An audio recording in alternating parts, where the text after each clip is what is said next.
Bah, c'est le seul candidat qui me permet l'amnistie générale.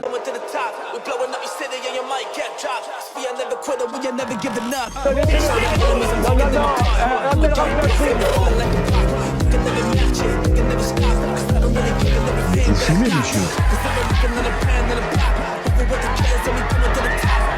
Le football, il a changé. Oui, peut-être.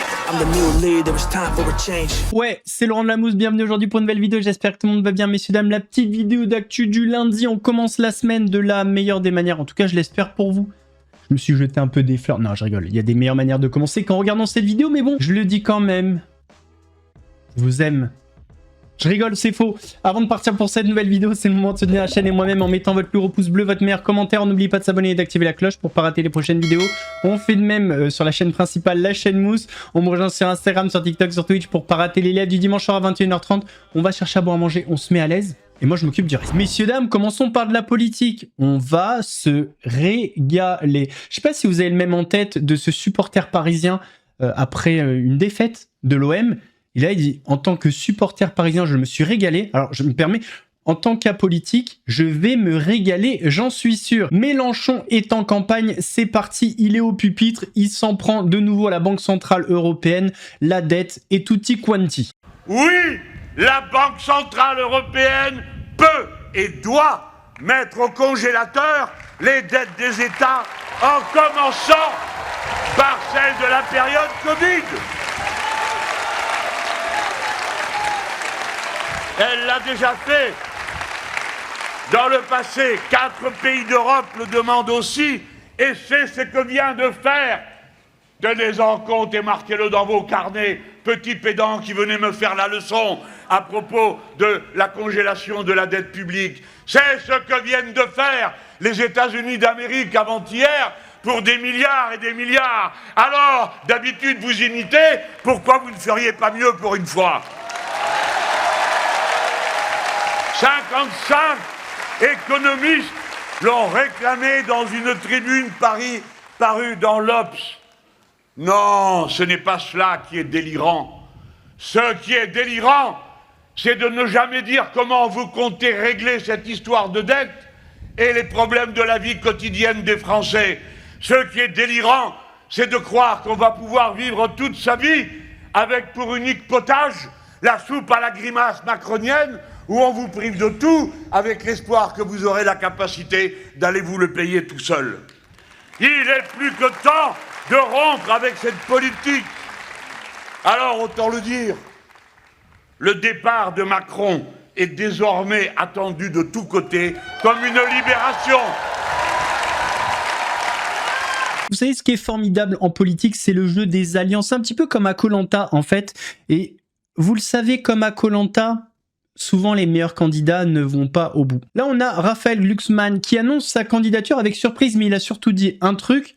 Bon, il n'a pas dit exactement comme ça. Il est en guerre avec LFI, Mélenchon et tout. Voilà. La gauche en France, c'est le bordel. De toute façon, la France, c'est un petit peu le bordel. Non, on va se régaler, messieurs, dames. Faut sortir. Alors, je sais qu'il y a des gens qui se disent, mais comment tu peux te réjouir, la politique, c'est important. Ce n'est que mon avis. C'est tous les mêmes, messieurs, dames. Il n'y en a aucun qui pense à nous. Ils pensent à eux, c'est des carriéristes, ils en ont rien à foutre. Ils sont tous pleins de promesses et une fois qu'ils sont au pouvoir, ils se rendent compte qu'il y a des lobbies, des trucs et qu'ils peuvent pas faire tout ce qu'ils ont promis. Bref, évidemment que j'aimerais qu'on ait des politiques qui prennent à bras-le-corps les problèmes, qui pensent à nous. Mais c'est pas le cas. Les hommes et femmes politiques, les partis politiques n'auront jamais ma confiance. Voilà, c'est comme ça, c'est décidé. Je ne reviens puisqu'on est en politique. Parlons de Francis Lalanne, un autre candidat. Mais quand je vous dis qu'on va se régaler... Il n'y avait pas Maëva Guénam à un moment qui voulait se présenter? Mais présente-toi Maëva, c'est le moment. Franchement, vu le casting, c'est le moment, présente-toi. Donc Francis Lalanne, le mec est convaincu qu'il a une chance, c'est ça le pire. Il n'aura jamais les 500 signatures, c'est impossible. Je mets ma main à couper. Expliquez-nous ce soir, est-ce que c'est pour vous une mobilisation comme à l'époque de Coluche pour vous? Moi, dans le traitement que la presse fait de notre candidature, je retrouve pratiquement l'intégralité de ce qu'on a pu dire de Coluche quand il s'est présenté. C'est une sorte de constante, c'est-à-dire le mépris des artistes. C'est-à-dire qu'on considère qu'un artiste est un sous-citoyen finalement, qui n'est pas à même d'apporter des solutions un problème social, alors que justement l'artiste il vit dans le social, il est en permanence au contact avec les populations, il sait exactement ce que les gens ressentent et pensent. Donc un artiste, à mon avis, il est mieux placé qu'un politicien pour comprendre les gens du peuple. Et c'est pour ça que ils sont tellement inquiets quand un artiste se présente, au point de, bien sûr, l'injurier, l'insulter, le mépriser, le discréditer, etc. C'est parce qu'ils ont peur de ce que nous représentons, c'est-à-dire tout ce que eux ne sont pas. Des êtres sensibles et capables de comprendre les gens, l'autre, de comprendre l'autre. Et c'est cet amour, cette sensibilité, cette altérité qui émane de nous, c'est quelque chose qui leur est complètement étranger. Et donc, ils nous craignent parce qu'on est sur un créneau dans lequel ils ne pourront jamais être, celui de l'entendement, de la compréhension, de l'amour, en fait, tout simplement, de la fraternité. Et voilà. Donc, oui, je me rappelle, Michel, quand il s'est présenté, il entendait les mêmes choses que nous entendons, Dieudo et moi, voilà, et que nous lisons dans les journaux. Voilà. Le fait de dire que votre candidature est une blague comme lui, c'est aussi... Mais est-ce que c'est la vérité que Michel l'a dit avant nous, mais on pense comme lui. Et en fait, nous, on a décidé de terminer le boulot qu'il a commencé. Voilà. Alors, qu'est-ce que, pour vous, ça représente d'être candidat auprès de Francis Lalanne aujourd'hui ? C'est le seul candidat qui me permet l'amnistie générale et la possibilité de retravailler un jour en France, qui est quand même mon pays. Donc non seulement c'est un ami, un frère en Jésus-Christ, mais c'est aussi un artiste. Et je crois que dans ce bourbier général, c'est bien d'avoir la parole d'artistes, de gens qui sont attachés à la beauté. Et je crois que c'est important. Voilà, c'est ce qu'on essaye de faire. Et le fait d'être présent aujourd'hui à ses côtés, c'est symbolique aussi pour vous ? Ah ben non, mais je suis dans l'aventure. Ouais, je suis dans l'aventure. Je le soutiens pleinement. Et je soutiens pleinement cette candidature et on ira au bout, quoi. En cas de victoire, je participerai. Je parlais d'un rendez-vous avec l'Afrique. C'est moi qui vais l'organiser, évidemment, avec notamment le Burkina et le capitaine Traoré. Alors, je suis tombé sur un clip de Bastos qui dézingue Zatis. Et ce que j'ai pas compris, c'est que dans les commentaires de ce clip sur TikTok, Zatis a mis des emojis morts de rire. Je ne comprends plus rien. Je ne comprends plus rien. Et là, c'est à moi de te faire un rappel. Et c'est à moi de te juger. Il va s'agir d'éteindre la caméra et de se concentrer sur soi. Parce que je te le dis, tu es sur le mauvais chemin. Et Allah voit tout. Et si j'étais musulman, j'aurais pas le droit de dire ce que je suis en train de dire. Mais wallah, je le suis pas. Et c'est à moi de te faire le rappel que tout le monde aurait dû te faire. Alors t'éteins ta putain de caméra, ou alors t'arrêtes tes conneries là. Monsieur le croyant parfait, t'es le pire musulman de la terre. Le stream n'est pas compatible avec tes croyances. Il va falloir choisir. Moi, je suis un disciple de Satan. Moi, j'ai pas de Dieu. Donc moi, je peux faire ce que je veux. Moi, y a pas Sauron, des dragons dans le ciel, des mythes et légendes qui dictent mon comportement. Je suis pas obligé de suivre des règles, de me tourner dans un sens, sur un tapis volant. Non. Non. Donc je te le dis. Je suis tombé sur un extrait de Poisson fécond. Poisson fécond, je t'aime bien. Mais l'extrait, j'ai pas kiffé. Le Norman, c'est un gars adorable. Non.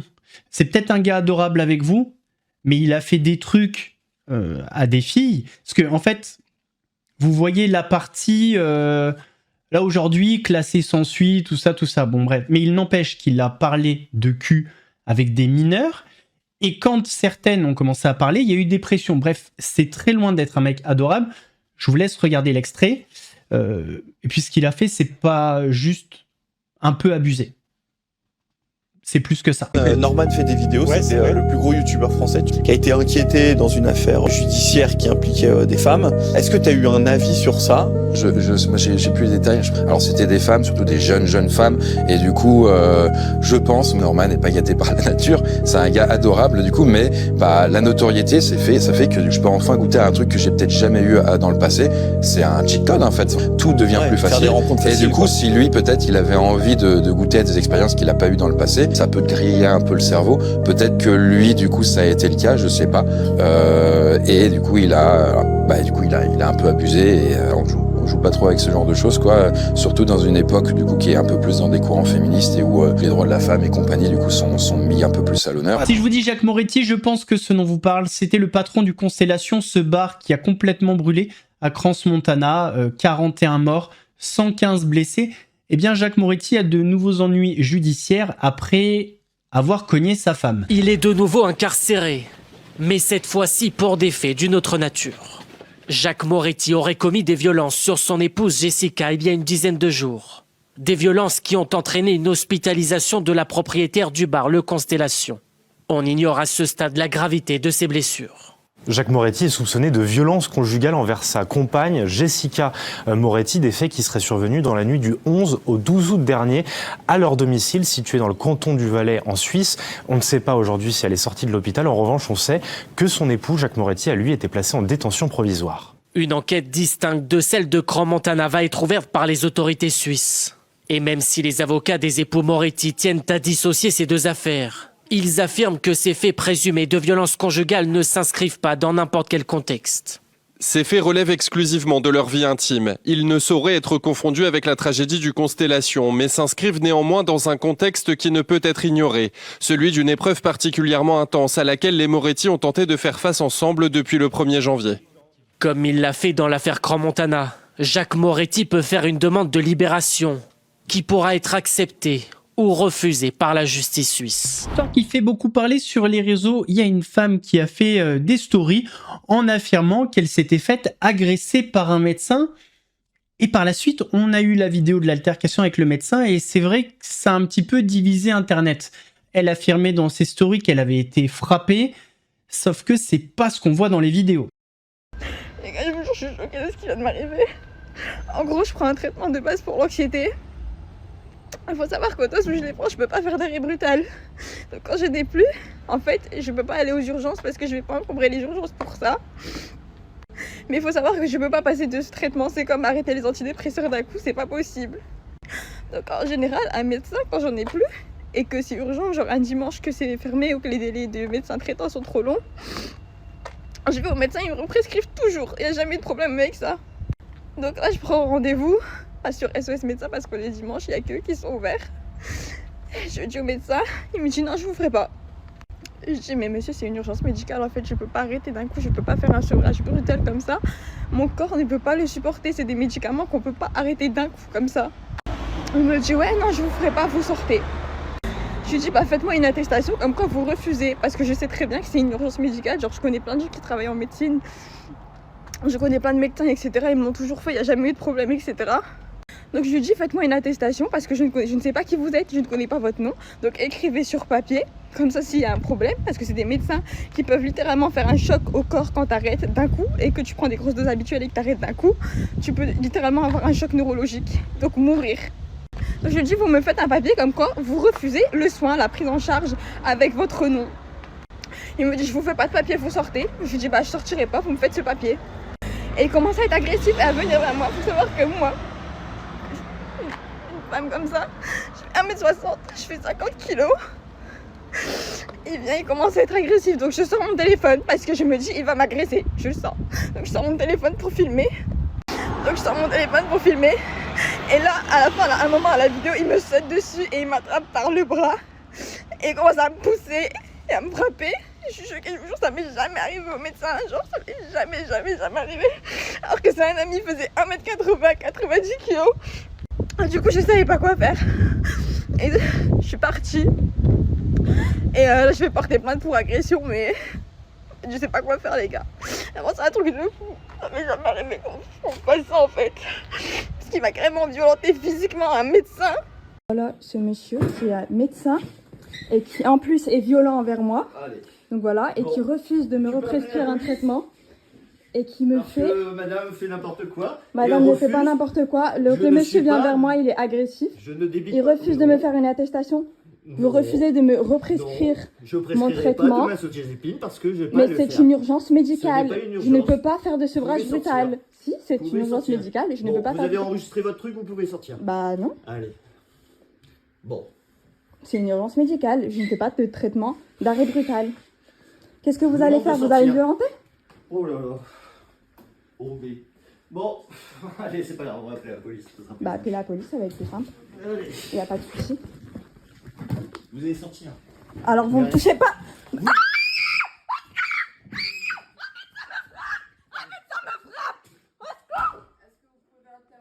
Oh mon Dieu! Oh mon Dieu, un médecin vient de me frapper, je vous jure, c'est en vidéo. Je vous jure, il vient de me frapper. Je suis choquée, il y a la vidéo. Je vous jure, il y a la vidéo. Il m'a pris par les bras, il m'a poussé, il m'a frappé. Allez, portez plainte pour la police, calmez-vous, envoyez leur Je suis vidéo. choquée, un médecin qui frappe une patiente. Je suis choquée.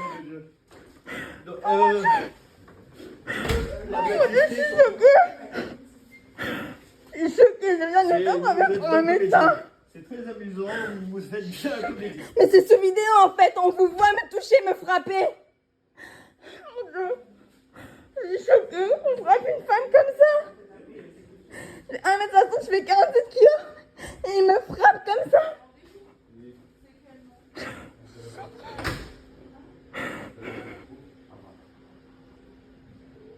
L'affaire Grégory Lenocci, ce Belge qui a été condamné à 17 ans de prison pour s'être fait justice lui-même, continue de faire parler, d'alimenter les débats. Alors la dernière fois, il y a eu une précision importante qui m'a été apportée dans les commentaires.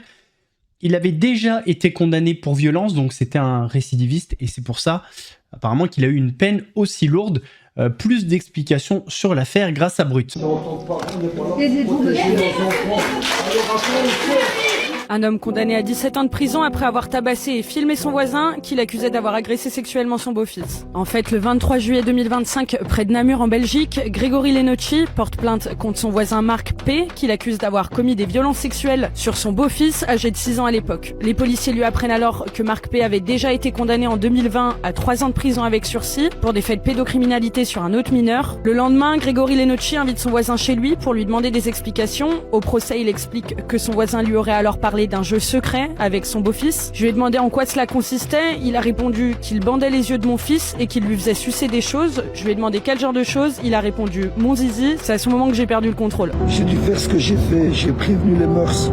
J'ai prévenu tout le monde. Ce type est venu toquer chez moi. Il a foutu ma famille en l'air. Grégory Lenocci frappe alors son voisin à plusieurs reprises. Il filme une partie de la scène et la diffuse en direct sur Facebook avant d'appeler lui-même les secours et de prendre la fuite. Il se rend finalement à la police après 5 jours de cavale. Marc P se trouve actuellement dans un état semi-végétatif. Il ne peut plus communiquer, se nourrir ou se déplacer seul. Pour le parquet, l'agression avait été préméditée. La psychologue de Grégory Lenocci affirme qu'il l'avait appelé quelques heures avant les faits et lui aurait annoncé que son voisin ne ressortirait pas vivant de chez lui. Elle aurait alors immédiatement prévenu les autorités. Les avocats de Grégory Lenocci ont demandé son acquittement en invoquant une contrainte irrésistible et dénoncé les défaillances de la justice. En effet, quelques semaines avant l'agression, un autre père avait porté plainte contre Marc P pour des faits sexuels présumés sur une petite fille de 7 ans. Le tribunal a finalement condamné Grégory Lenocci à 17 ans de prison pour tentative d'assassinat, une peine également motivée par ses précédentes condamnations pour violence. Il a annoncé faire appel. Depuis, plusieurs cagnottes ont été ouvertes pour le soutenir. Une pétition a recueilli plus de 16 000 signatures et plusieurs personnalités belges ont publiquement dénoncé sa condamnation. Le message est très clair, en fait on protège donc les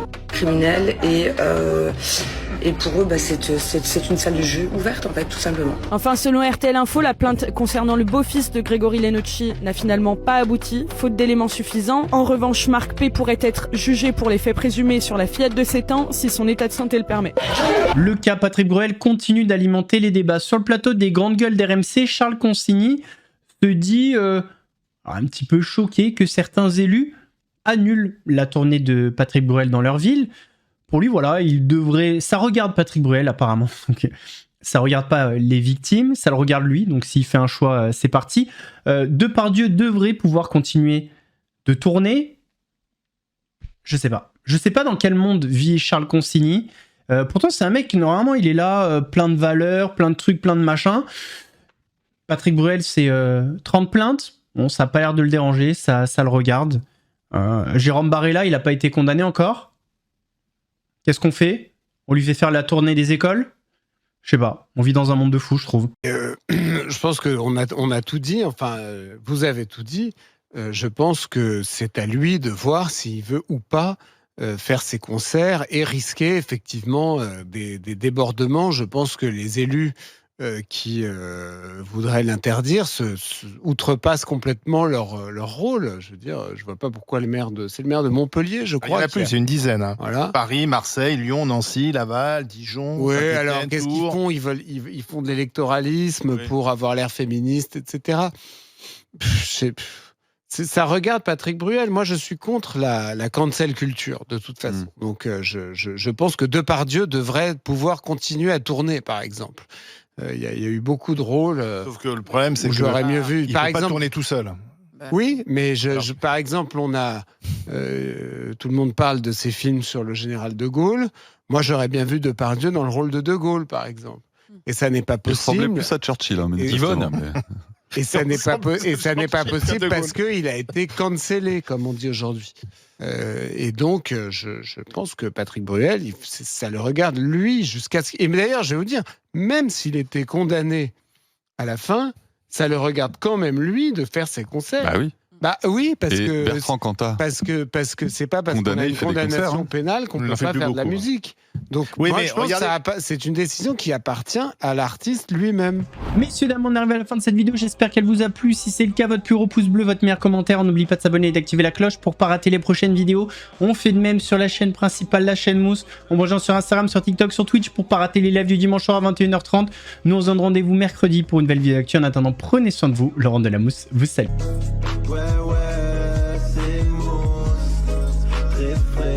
Comme une mousse, léger comme le houmous, piquant comme un bimous.